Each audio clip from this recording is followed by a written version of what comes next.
Otep à tous, bien-aimés frères et sœurs, on va revenir sur le Mali. Tout le monde sait aujourd'hui que le Premier ministre Choguel Kokala Maïga a été limogé par son président, le président Assimi Goïta, général de l'armée malienne. Le président a décidé de se séparer avec son Premier ministre. C'est une décision que nous respectons. Voilà, c'est sa décision, c'est lui le président, donc c'est lui qui a le dernier mot. Maintenant, en tant que chercheur, qu'est-ce que je pense, moi, de cette situation? Je vous ai déjà dit à plusieurs reprises que cette situation n'arrangeait pas vraiment le peuple malien. La France-Afrique a deux méthodes pour déstabiliser un pays, ou plutôt pour fragiliser une nation.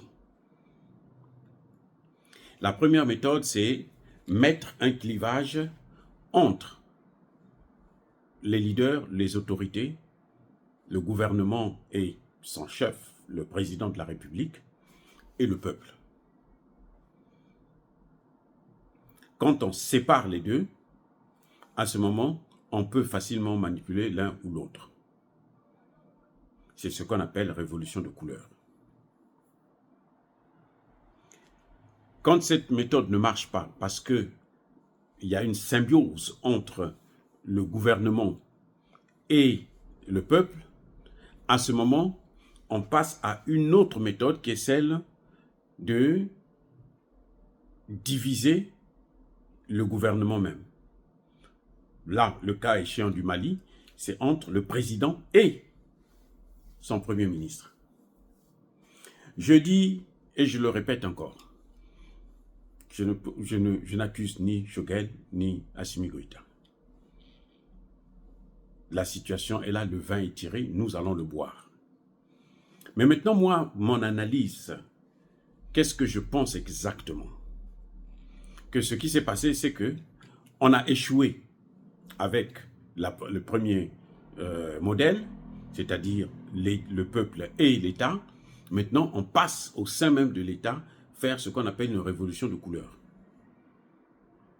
Le cas échéant, et je le répète encore une fois, pour arrêter un train, on doit enlever la tête. Oui, ce n'est pas le deuxième, le troisième, le 15e wagon. Non, c'est la tête qu'il faut enlever pour arrêter ce train. La tête du train du Mali, c'est qui? C'est Assimi Goïta. Donc, ce qui est en train de se passer actuellement au Mali, à mon avis personnel, si vous demandez mon avis, je vous dis, c'est un coup d'État contre Assimi Goïta, qui est en cours de téléchargement. Ça, ce que vous avez vu entre Assimi Goïta et Choguel, c'est la première phase du coup d'État. Parce que les deux, quand ils travaillaient ensemble, ils étaient trop puissants, trop forts. Tout le monde le sait. C'est pour ça qu'on n'a pas pu diviser le peuple. Aujourd'hui, ce peuple-là est divisé, la fracture est là. Les gens vont se dire, surtout les supporters du président, vont se dire, non mais Assimi Goïta contrôle la situation. Oui, il contrôle la situation, il est le président. Mais la fracture est là. Et c'est ce que la France voulait, c'est ce que Macron voulait. C'est sur ça qu'il a travaillé et sur ça qu'il est en train de travailler. Aujourd'hui, en apprenant que le Premier ministre a été viré, je suis sûr qu'il a dû prendre du champagne.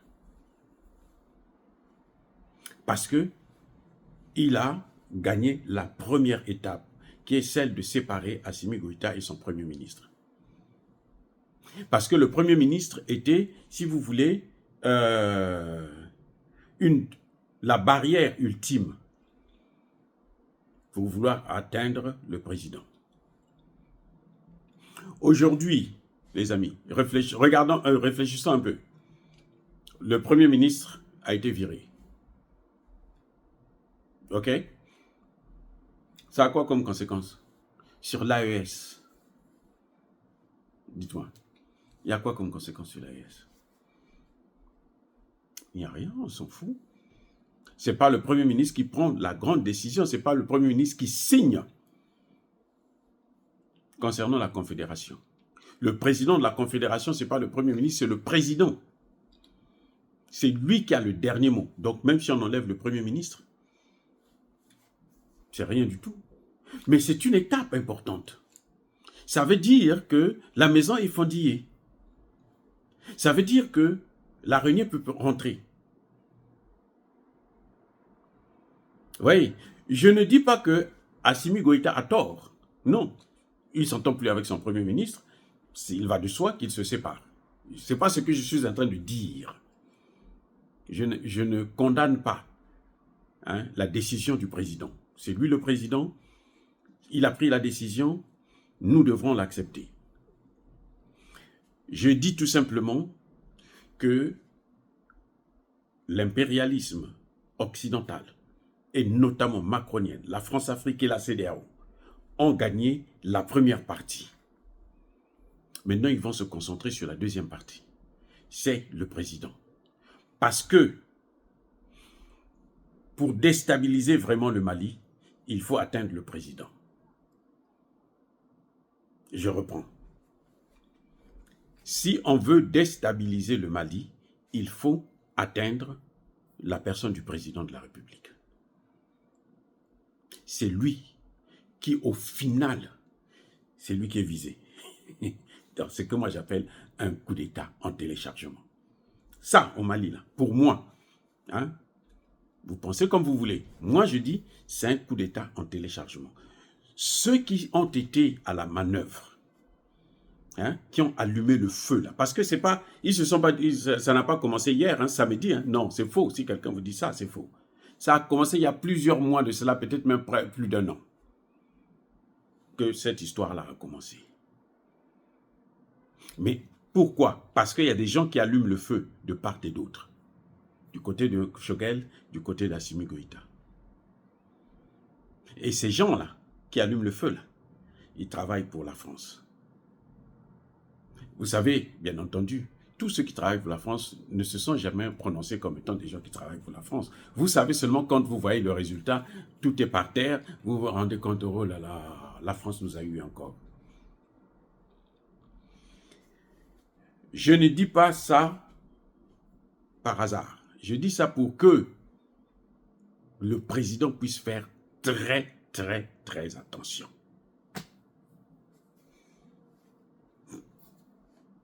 Je répète, le président Assimi Goïta doit faire très attention désormais. Parce que celui qui est visé, ce n'était pas le Premier ministre, c'est lui-même qui est visé. Le Premier ministre est comme un fusible qui a sauté pour protéger toute la maison. Mais pour que le coup d'État puisse arriver à sa finalité, il faut qu'on atteigne le président. Donc désormais, ils vont se concentrer sur le président. Ça dépendra aussi de beaucoup de quel Premier ministre le président va avoir. Est-ce que c'est un Premier ministre qui a participé dans cette action, c'est-à-dire qui de loin ou de près a travaillé aux côtés du président pour chasser son Premier ministre, ou bien c'est un Premier ministre neutre qui sort du néant que le président choisit parce qu'il trouve que, bon, il a des compétences, je le prends pour travailler avec moi. Ça va être déterminant pour la suite à donner.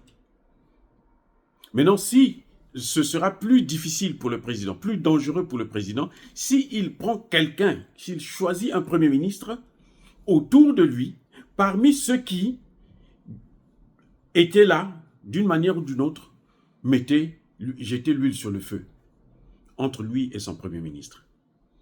C'est là que vous allez comprendre que, donc, c'était une phase. Parce que quelqu'un qui a fait un coup pour enlever un Premier ministre et il prend sa place, ça veut dire qu'il fera le même coup aussi pour enlever le président et pour prendre sa place. Ça va peut-être pas réussir, mais il tentera. Donc, le président, à mon avis, est averti. Le choix du prochain Premier ministre du Mali est déterminant. Ça, c'est un. Deux, la sécurité du président doit être vraiment renforcée et garantie. Voilà mon conseil pour le président Assimi Goïta.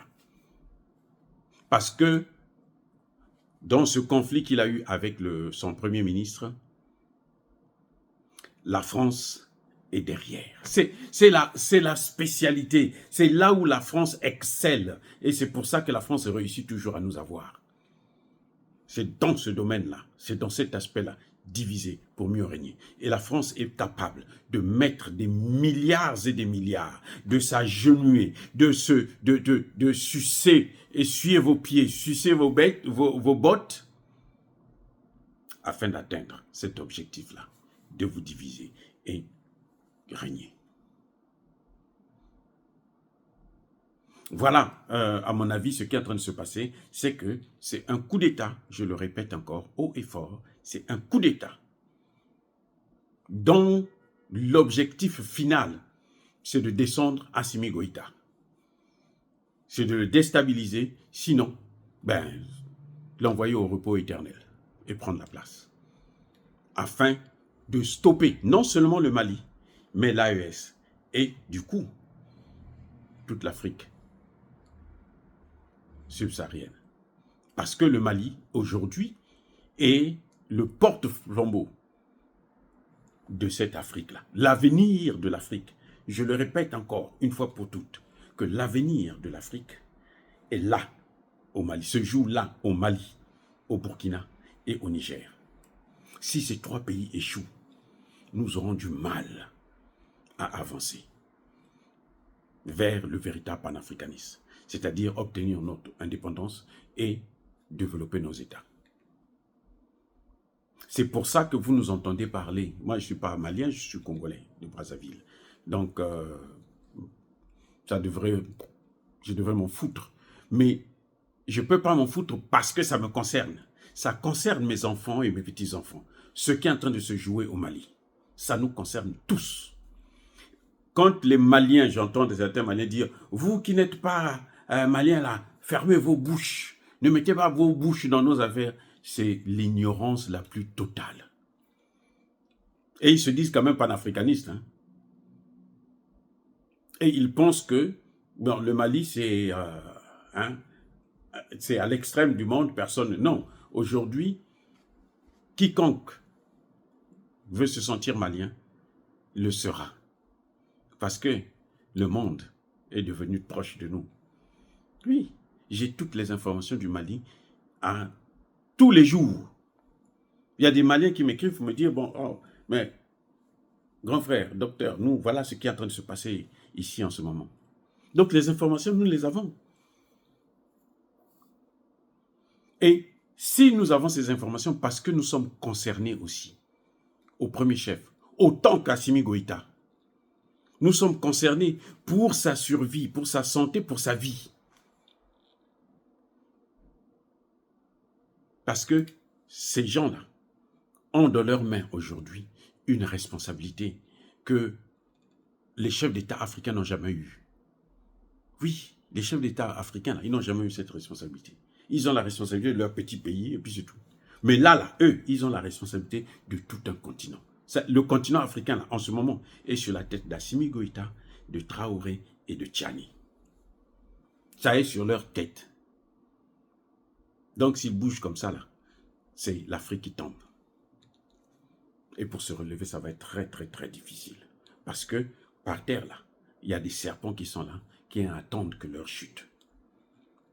Voilà, bien-aimés frères et sœurs, encore une fois de plus, je souhaite quand même bonne chance au prochain Premier ministre, mais j'estime que le président Assimi Goïta fera un bon choix.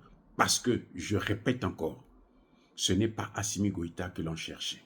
Ce n'est pas plutôt Choguel Kokala Maïga que l'on veut. Ce n'est pas la tête de Choguel qui est importante, c'est la tête d'Assimi Goïta. Mais Pour atteindre Assimi Goïta, il fallait d'abord passer par Choguel. Soyez bénis, abondamment bénis par le Dieu de Kémit et par nos ancêtres angélisés, mais que tous ceux qui persécutent le continent africain le pillent et le déstabilisent, qu'ils soient noirs, blancs, chinois, arabes, juifs, indiens ou qui qu'ils soient punis, maudits, foudroyés, neutralisés, écrasés, effacés par le Dieu de Kémit et par nos ancêtres angélisés. Vive l'Afrique éternelle, j'ai dit et j'assume.